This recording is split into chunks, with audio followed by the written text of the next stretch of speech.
Hello everybody. So I was recording a video, just another random Roblox game, and then I realized I don't really like it that much. And then a bit later I realized, wait a minute, I have a random file on Clipchamp, and yes, I do edit these videos on Clipchamp. But anyway, yeah, I have a unknown video file on Clipchamp of a history of SpongeBob video that I never used. Now this video is pretty old. This is like my second oldest YouTube video. I was planning to make this after my Minecraft video, which is crazy. Also, I never actually finished this because I didn't have enough time to do it, just like with a lot of my videos now. So yeah, I'm not gonna finish it. So if you try to ask me in the comments, I'm not gonna do it. Anyway,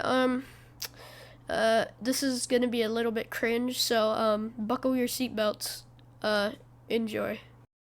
Before we start, I'd like to acknowledge the fact that if you want information about SpongeBob, don't watch this video. It's probably gonna have a lot of holes in it because I'm not trying to look through every article I find. So I'm just gonna be talking about the bare essentials of the history of SpongeBob SquarePants.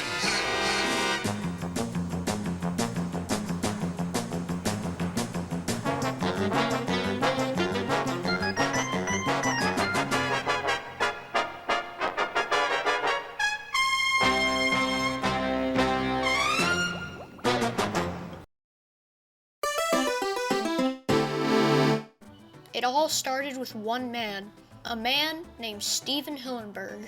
Steven was very into animals when he was a young boy. After he graduated in 1984, he decided to join the Ocean Institute in California. He wanted to make a cartoon about fish because he just loved them so much, and he decided to make the Intertidal Zone. The Intertidal Zone was an educational comic where Steven Hillenburg would draw pictures for educational reasons.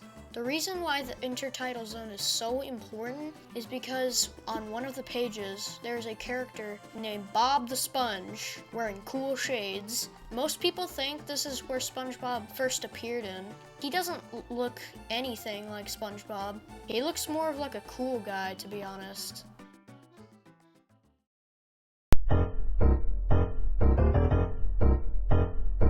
Steven Hillenburg liked making comics, but he wanted to do something bigger, which is when he turned to Nickelodeon.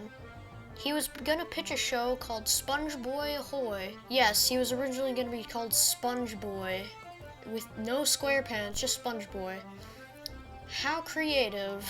Steven made a lot of concept art for Nickelodeon, and I'm gonna show it on the screen right now.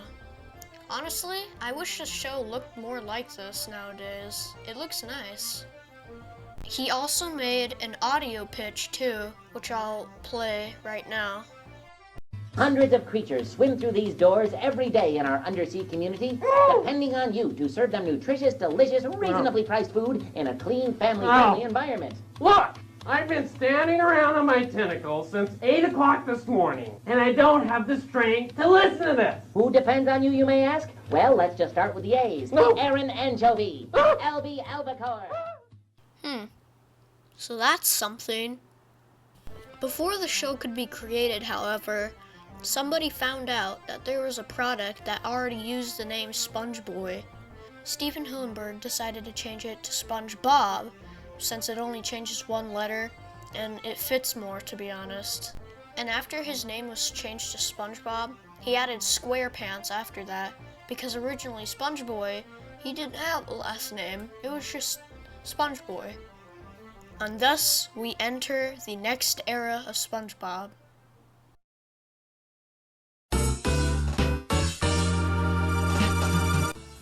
Season 1 of SpongeBob was a masterpiece. It has 41 episodes in total, and most of them are fantastic. I think the reason why Season 1 of SpongeBob is everybody's favorite is because they're nostalgic.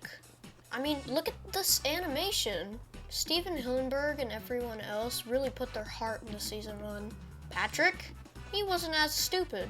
Mr. Krabs? He wasn't as greedy. And SpongeBob? He didn't torture Squidward as much. Season 1 goes into S tier. Oh yeah, I forgot to mention, I'm gonna be ranking the seasons and movies. The next season released after season 1 was season 2, obviously.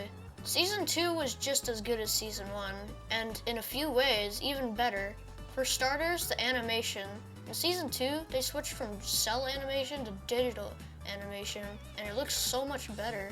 Some of the episodes also take on more serious themes too, like Squidward getting SpongeBob a pie that turned out to be a bomb, so Squidward has to do everything SpongeBob wants to do before his death at sundown, but he turns out to be fine.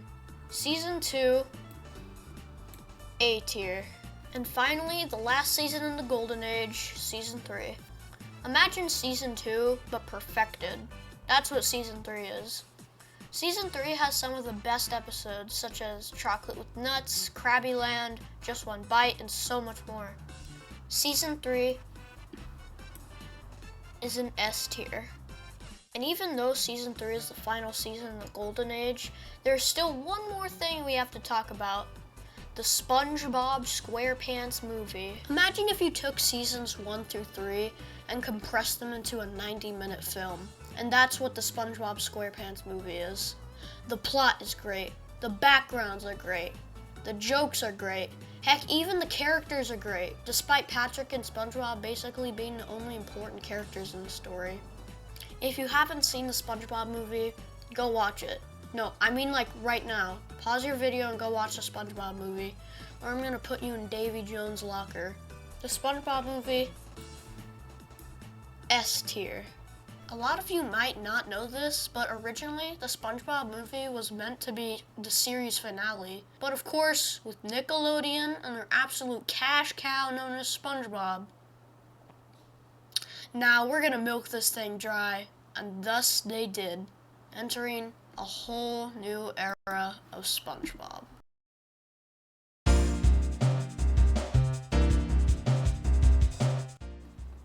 This is thought to be the start of the Dark Era, but to be perfectly honest, seasons 4 and 5 I think are just a little bit better.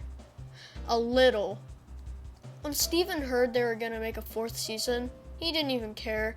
Paul Tibbitt became the new showrunner, and Steven moved on to different things. Season 4 isn't actually that bad. There are a lot of great episodes in this season, such as Fear of a Krabby Patty, Have You Seen the Snail, and Patrick Smartpants. One thing I don't like about this season is that the episode ideas are kind of crazy, but other than that, A tier. However, that would be the last time the show would ever be that good again. Season 5 was definitely a step down in quality, maybe even 2. When the only episodes to mention are Friend or Foe and the Two Faces of Squidward, it's pretty obvious that the writers had no idea what they were doing. Also, why were there so many specials in this season? Whatever. C tier.